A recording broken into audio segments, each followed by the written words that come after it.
நீங்க இன்ட்ரெஸ்டிங் பர்சனா இல்ல இன்ட்ரெஸ்டட் பர்சனா? இந்த ரெண்டுத்துக்கு ஒரு வித்தியாசம் இருக்கு. அதை பத்தி தெரிஞ்சுக்கலாம்.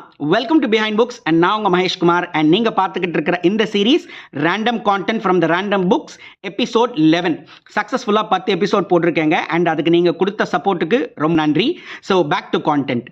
இன்ட்ரெஸ்டிங்க்கும் இன்ட்ரெஸ்டடுக்கும் ஒரு சின்ன டிஃபரன்ஸ் தாங்க.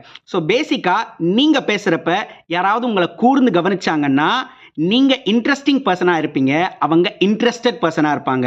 மீன்ஸ் உங்களை விட அவங்களுக்கு தான் வேல்யூ அதிகம். ஏன்னா அவங்க உங்க மேல ஒரு ஃபோக்கஸ் வைக்கிறாங்க. நீங்க என்ன சொல்றீங்கன்றத அவங்க கேட்குறாங்க, லிசன் பண்றாங்க, அவங்க உங்களை கவனிக்கிறாங்க.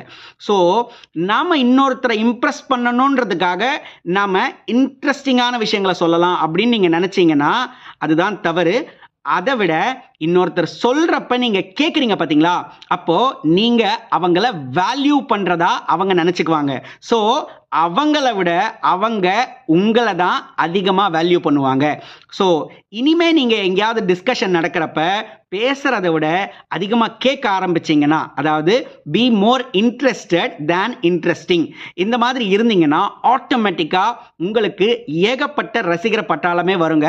ஸோ நீங்க இதை ட்ரை பண்ணி பாருங்க. பார்த்துட்டு எனக்கு எப்படி இருந்ததுன்னு சொல்லுங்க. Thank you so much.